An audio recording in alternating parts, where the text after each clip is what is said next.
네, 민중기 특별검사팀이 오늘 구속 상태인 김건희 씨를 상대로 두 번째 소환 조사를 진행합니다. 집사로 알려진 김혜성 씨와 건진법사 전성배 씨도 동시에 소환이 되는데요. 주변인들의 입을 통해 김건희 씨의 남은 혐의를 입증하는 데 수사력을 모을 것으로 보입니다. 자세한 내용 조을원 변호사 연결해서 알아보겠습니다. 변호사님 나와 계시죠? 네, 안녕하세요. 네, 안녕하십니까. 자, 특검이 오늘 오전 10시 김건희 씨를 소환 조사할 예정입니다. 일단 소환에 응하겠다 이렇게 밝힌 만큼 출석은 하겠죠? 예, 그렇습니다. 이제 구속 후 두 번째 조사인데요. 첫 번째 조사도 일단은 출석을 한 만큼 오늘 조사에도 응하겠다라고 입장도 밝혔고 출석은 할 것으로 보입니다. 네. 자, 구속 뒤에 두 번째 소환 조사입니다. 지난 조사에서는 대부분 진술 거부했었잖아요. 오늘은 좀 태도 변화가 있을까요? 어떻게 전망하십니까? 태도 변화는 있지 않을 것으로 보입니다. 왜냐하면 계속해서 자신의 건강상의 이유를 아무래도 들고 있기 때문에 오늘도 저번 조사와 비슷하게 아마도 건강상의 이유로 다소 조사 시간이 좀 짧게 끝나지 않을까 그렇게 예상을 해보고 있습니다. 네. 그런데 이렇게 김건희 씨가 계속 진술을 거부한다면 특검 조사에도 차질이 빚어질 수밖에 없을 것 같은데요. 네, 그렇습니다. 이제 특검 같은 경우에는 특검이 이제 영위할 수 있는 기간이 딱 법에 정해져 있기 때문에 네. 그 일정 안에 여러 가지 조사들을 가야 되는데 그럼에도 불구하고 피의자가 계속해서 이렇게 진술 거부를 한다면 일정이 미뤄질 수밖에 없습니다. 네. 하지만 특검 입장에서도 일정이 미뤄진다고 해서 조사를 안 할 수는 없는 입장이고 여러 가지 피의자 조사뿐만 아니라 참고인들 조사 그리고 피의자들 조사가 이루어지고 있기 때문에 특검은 자신의 일정대로 어쩔 수 없이 지금 조사를 계속 해나가야 되는 일정입니다. 네, 지금 때문에 민주당에서는 특검의 기간이나 수사 범위를 확대하는 방안도 마련 중인 것으로 검토하고 있는 것으로 알려지고 있어서요. 또 진행 상황을 지켜봐야 할 것 같습니다. 자, 특검이 지난 조사에서는 김 씨에게 공천 개입 의혹에 대해서 추궁을 했습니다. 오늘은 어떤 부분에 대해서 물어볼까요? 사실상 지난 조사에서 조사가 이루어지기는 했지만 건강상의 이유로 한 2시간 정도밖에 조사가 이루어지지 않았습니다. 그렇다라고 본다면은 거의 유의미한 조사가 이루어지지 않았다고 볼 여지가 큰데 그렇다면 이번에도 역시 그 구속영장에 적시되어 있었던 정치자금법 위반 혐의라든지 아니면 특정범죄 가중처벌법상의 알선수재 혐의에 대해서 계속 조사가 이어질 것으로 보입니다. 네. 자, 오늘 특히 소환 조사에 이목이 쏠리는 이유는 김건희 씨만 나오는 게 아니라요. 집사 게이트의 핵심 피의자 김혜성 씨, 또 통일교 청탁 의혹의 핵심 피의자 건진법사 전성배 씨가 한날 한시에 같이 소환이 되기 때문인데요. 이렇게 보면 특검의 의도가 있을까요? 어떻게 보세요? 아무래도 이제 김건희 씨에게 압박을 주기 위한 전략으로 볼 수가 있을 것 같은데요. 네. 오늘 이제 소환 조사를 받는 사람들이 어떻게 보면 김 여사의 핵심 관계자들, 그러니까 키맨들이라고 볼 수가 있잖아요. 그렇기 때문에 이 사람들의 진술이 향후에 김건희 여사가 어떤 유죄 확정 판결이라든지 그런 부분에 있어서 굉장히 중요한 역할들, 그리고 중요한 진술들을 할 것으로 보입니다. 네. 그렇기 때문에 한날 한시에 이렇게 조사를 하면서 전격적인 조사 모습을 보여준다라고 한다면 피의자 입장에서는 당연히 심리적인 압박을 받을 수밖에 없고요. 그렇기 때문에 이러한 태도를 취한 것으로 보입니다. 네, 이렇게 세 명이 같이 나오다 보니까 대질 조사를 하면 특검 측에서는 조금 수월한 부분이 있을 것도 같은데 일단 특검 측에서는 대질 조사는 검토하고 있지 않다 이런 입장을 밝혔네요. 이유가 뭘까요? 보통은 이제 어느 정도 피의자들의 진술을 받고 나서 정말 필요한 경우에만 이제 대질 신문이 이루어집니다. 네. 왜냐하면은 대질 신문에 있어서 물론 상대방들의 누구의 말이 맞고 아니고 이런 것들을 이제 밝혀내기 위해서 대질 신문을 하는데 지금 입장에서는 김 여사 측은 계속해서 혐의를 모두 다 부인을 하고 있는 입장입니다. 그렇기 때문에 지금 현재 상황에서 섣부르게 대질 신문을 한다기보다는 충분히 전성배 측이라든지 김예성 씨 측을 조사를 하고 나서 혹시라도 추가적인 필요 가능성에 따라서 재주신문 가능성도 있어 보이지만 당분간 수사의 초반 단계에서는 이루어지지 않을 것으로 예상이 됩니다. 네, 알겠습니다. 의혹 하나하나 좀 더 자세히 짚어보겠습니다. 집사게이트 핵심 피해자 김혜성 씨부터 좀 살펴볼 텐데요.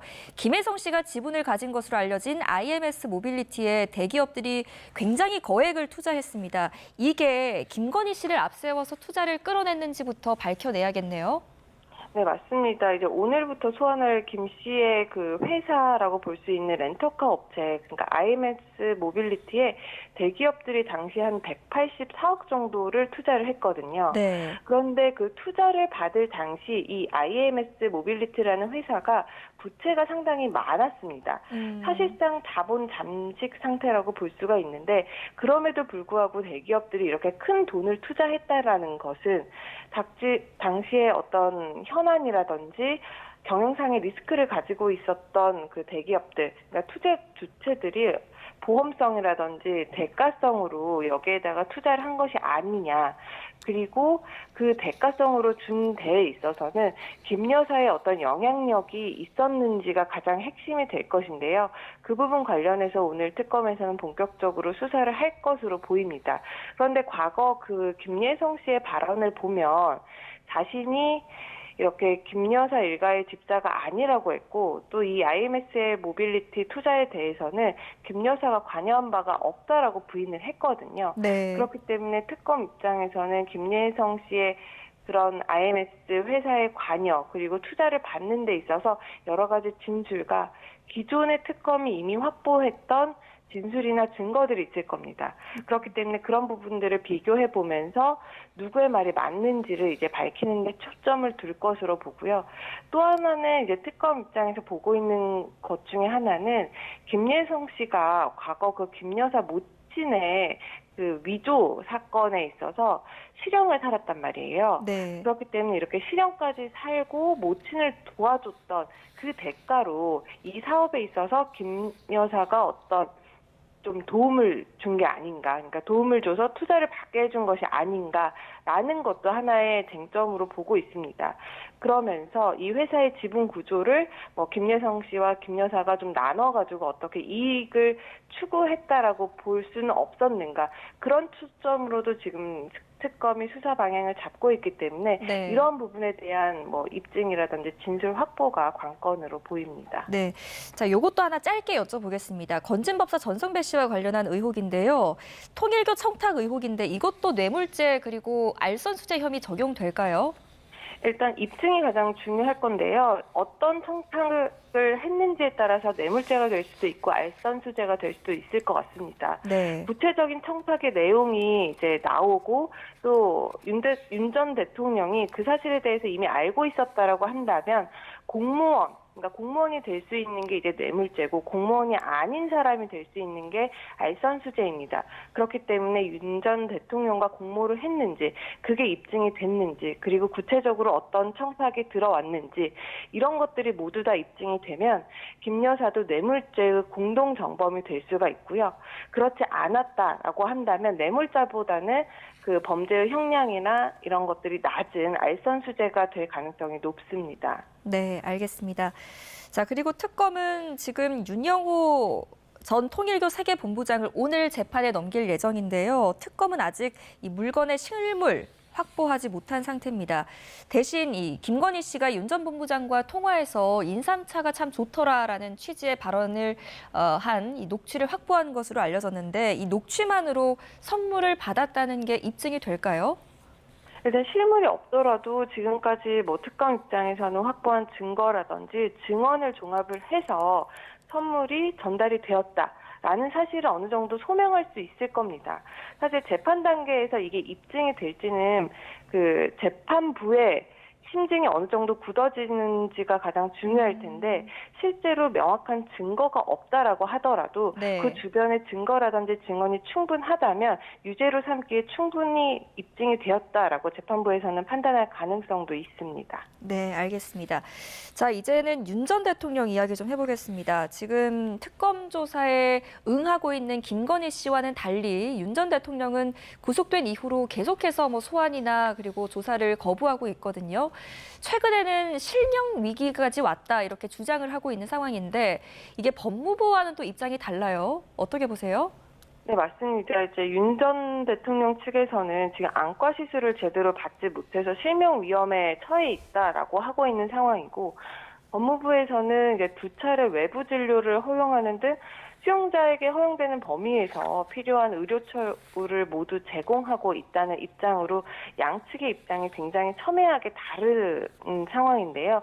사실상 이렇게 건강 상태를 가지고 연일 공방이 나오는 것은 윤 전 대통령이 지금 뭐 특검 수사라든지 재판에 있어서 출석을 하고 있지 않습니다. 그렇기 때문에 본인이 왜 그럴 수밖에 없는지 본인의 어떤 정당성을 계속해서 강화하기 위한 주장으로도 볼 수가 있고요. 네. 또 실제로 뭐 건강 상태가 사실 현재 수감 중이라고 하면은 좋지는 않을 수도 있습니다. 그렇기 네. 때문에 그런 부분에 대해서 자신의 지지자들에게 어떤 감정적인 호소를 하는 것이 아닌가, 그런 면으로도 생각을 해볼 수가 있습니다. 네.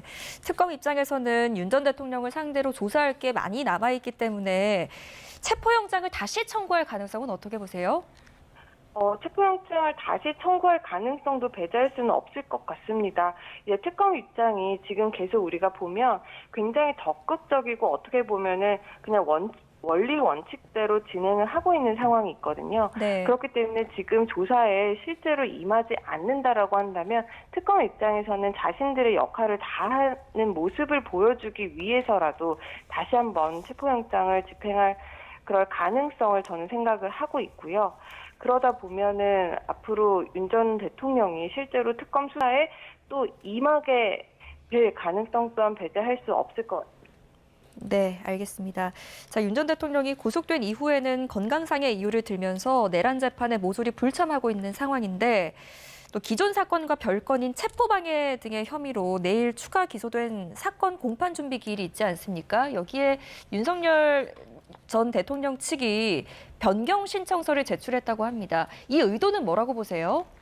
아무래도 지금 다른 재판이라든지 특검의 수사에 자신의 건강상의 이유로 그리고 계속해서 이제 출석을 하지 않고 있는데 또 다른 기소된 사건에 대해서 자신이 어떤 재판의 입장을 참여를 하면서 밝히는 것이 상당히 부담스러울 겁니다.